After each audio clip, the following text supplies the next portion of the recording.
ഉക്രൈനെ തകർത്തെറിഞ്ഞ Iran ആയുധങ്ങൾ, റഷ്യയുടെ പുതിയ നീക്കത്തിൽ അമ്പരന്ന് കീവ്.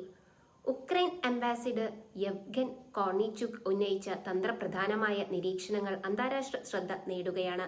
ഉക്രൈനിൽ റഷ്യ നടത്തുന്ന അധിനിവേശവും പശ്ചിമേഷ്യയിൽ ഇറാനുമായുള്ള ഇസ്രയേൽ തുടരുന്ന സംഘർഷവും രണ്ടും രണ്ടല്ലെന്നും മറിച്ച് ഒരേ വലിയ ആഗോള പോരാട്ടത്തിന്റെ ഭാഗമാണെന്നുമാണ് അദ്ദേഹം ചൂണ്ടിക്കാണിക്കുന്നത്.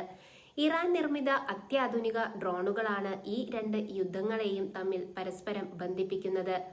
ഉക്രൈൻ സ്വാതന്ത്ര്യ ദിനത്തോട് അനുബന്ധിച്ച് ദി ജെറുസലേം പോസ്റ്റിംഗ് നൽകിയ പ്രത്യേക അഭിമുഖത്തിലാണ് കോർണിച്ചുക് ഈ നിർണായക വിലയിരുത്തൽ നടത്തിയത്.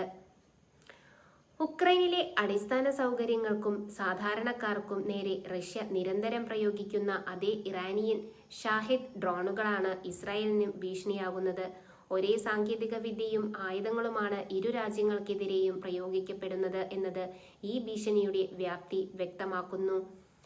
മോസ്കോയും ടെഹ്റാനും തമ്മിൽ അതിവേഗം വളരുന്ന സൈനിക കൂട്ടുകെട്ട് ആഗോള സുരക്ഷയ്ക്ക് തന്നെ വൻ വെല്ലുവിളിയാണ്. ഈ സൈനിക സഹകരണം യുക്രൈനും ഇസ്രായേലിനും നേരിടുന്ന ഭീഷണികൾക്കിടയിൽ നേരിട്ടുള്ള ഒരു ബന്ധം സൃഷ്ടിച്ചിരിക്കുകയാണെന്ന് അംബാസിഡർ അഭിപ്രായപ്പെടുന്നു. ഒരേ യുദ്ധക്കളത്തിന്റെ രണ്ട് വ്യത്യസ്ത കോണുകളിൽ നിന്നുകൊണ്ട് ഉക്രൈനും ഇസ്രായേലിനും പോരാടുന്നത് ഒരേ ശത്രുവിനെതിരെയാണെന്ന് അദ്ദേഹം വിശേഷിപ്പിച്ചു. റഷ്യയും ഇറാനും ചേരുന്ന ഈ പുതിയ സഖ്യത്തെ ഒരുതരം തിന്മയുടെ അച്ചുതണ്ട് എന്നാണ് അദ്ദേഹം വിശേഷിപ്പിച്ചത്. ഇറാൻ തങ്ങളുടെ ഡ്രോൺ സാങ്കേതിക വിദ്യയും ആയുധശേഖരവും റഷ്യയ്ക്ക് കൈമാറുമ്പോൾ പകരമായി മോസ്കോയിൽ നിന്ന് സാങ്കേതികവും തന്ത്രപരവുമായ മറ്റ് സൈനിക സഹായങ്ങൾ ഇറാന് ലഭിക്കുന്നുണ്ട്. ഇത് പശ്ചിമേഷ്യയിൽ ഇസ്രായേലിന്റെ സുരക്ഷതയെ കൂടുതൽ അപകടത്തിലാക്കുന്നു. ഉക്രൈനിൽ പ്രയോഗിച്ച് പരീക്ഷിച്ചതും മെച്ചപ്പെടുത്തിയതുമായ ആയുധ സാങ്കേതിക വിദ്യകളാണ് പശ്ചിമേഷ്യയിൽ ഇസ്രായേലിനും അതിന്റെ സഖ്യകക്ഷികൾക്കുമെതിരെ പിന്നീട് പ്രയോഗിക്കപ്പെടുന്നത്. ഇത് രണ്ട് മേഖലയിലെയും സുരക്ഷാ അന്തരീക്ഷത്തെ ഒരുപോലെ പ്രതികൂലമായി ബാധിക്കുന്നു. ഇത്തരം സുരക്ഷാ ഭീഷണികളുടെ പശ്ചാത്തലത്തിൽ ഇസ്രായേലും ഉക്രൈനും തമ്മിൽ കൂടുതൽ ശക്തമായ രഹസ്യാന്വേഷണ വിജ്ഞാന വിനിമയവും സൈനിക സഹകരണവും ഉണ്ടാകണമെന്ന് കോർണിച്ചുക് ആവശ്യപ്പെട്ടു. പൊതുവായ ശത്രുവിനെ പ്രതിരോധിക്കാൻ സംയുക്തമായ നീക്കങ്ങൾ ആവശ്യമാണ്. ഇറാനിയൻ ഡ്രോണുകളെ വ്യോമമാർഗം തടഞ്ഞു നിർത്തുന്നതിന് ഉക്രൈൻ വലിയ പരിചയ സമ്പത്ത് നേടിയിട്ടുണ്ട്. ഈ പ്രതിരോധ പരിചയം ഇസ്രായേലിനും ഒരുപോലെ ഇസ്രായേലിന്റെ ആധുനിക വ്യോമ പ്രതിരോധ സാങ്കേതിക വിദ്യകൾ ഉക്രൈനും പരസ്പരം പങ്കുവയ്ക്കാൻ കഴിയുമെന്ന് അദ്ദേഹം പ്രത്യാശ പ്രകടിപ്പിച്ചു. റഷ്യയ്ക്ക് ഇറാൻ നൽകുന്ന സൈനിക പിന്തുണ അന്താരാഷ്ട്ര നിയമങ്ങളുടെയും ഉപരോധങ്ങളുടെയും നഗ്നമായ ലംഘനമാണ്. എന്നാൽ ഈ കൂട്ടുകെട്ടിനെതിരെ കൂടുതൽ കർശനമായ ഉപരോധങ്ങളും നടപടികളും സ്വീകരിക്കാൻ അന്താരാഷ്ട്ര സമൂഹം തയ്യാറാകണമെന്ന സന്ദേശമാണ് ഈ നിലപാടിലൂടെ നൽകുന്നത്. പശ്ചിമേഷ്യൻ പ്രതിസന്ധിയിൽ കടുത്ത ജാഗ്രത പുലർത്തുന്ന ഇസ്രായേൽ ഭരണകൂടം യുക്രൈൻ വിഷയത്തിലും വ്യക്തമായ നിലപാട് സ്വീകരിക്കേണ്ട സമയമാണിതെന്ന് വിദഗ്ധരും അഭിപ്രായപ്പെടുന്നു.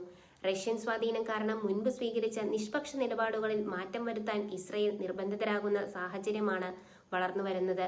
ആഗോളതലത്തിൽ ശക്തി പ്രാപിക്കുന്ന ഈ പുതിയ ചേരിതിരിവ് യൂറോപ്പിലെയും മധ്യപൂർവേഷ്യയിലെയും രാഷ്ട്രീയ സ്ഥിരതയെ ഒരുപോലെ ബാധിക്കുന്നു. ഇരു മേഖലകളിലെയും യുദ്ധങ്ങൾ വേർതിരിച്ചു കാണാത്ത വിധം ഒന്നായി മാറിയിരിക്കുന്നുവെന്നാണ് ഈ സംഭവവികാസങ്ങൾ തെളിയിക്കുന്നത്. ഉക്രൈന്റെ സ്വാതന്ത്ര്യദിന വേളയിൽ ഉന്നയിക്കപ്പെട്ട ഈ പ്രസ്താവന ആഗോളതലത്തിൽ വലിയ നയതന്ത്ര ചർച്ചകൾക്കാണ് വഴി തുറന്നിരിക്കുന്നത്. പാശ്ചാത്യ രാജ്യങ്ങളും സഖ്യകക്ഷികളും ഈ കൂട്ടുകെട്ടിനെതിരെ എങ്ങനെ പ്രതികരിക്കുമെന്നത് വരും ദിവസങ്ങളിൽ നിർണായകമാകും. നാറ്റോ അംഗരാജ്യങ്ങളും ഇസ്രായേലും ഈ സംയുക്ത ഭീഷണിയെ ഗൗരവമായി കാണേണ്ടതുണ്ട്. ആയുധ വിതരണ ശൃംഖല തടയുന്നതിനും സാങ്കേതിക വിദ്യ കൈമാറ്റം തടയുന്നതിനും കൂടുതൽ ശക്തമായ അന്താരാഷ്ട്ര ഏകോപനം അനിവാര്യമാണ്.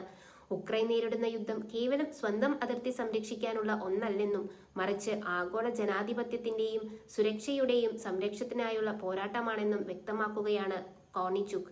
ഈ പൊതുശത്രുവിനെതിരെ ലോകരാജ്യങ്ങൾ ഒന്നിക്കണമെന്ന ശക്തമായ ആഹ്വാനത്തോടെയാണ് അദ്ദേഹത്തിന്റെ വാക്കുകൾ അവസാനിക്കുന്നത്.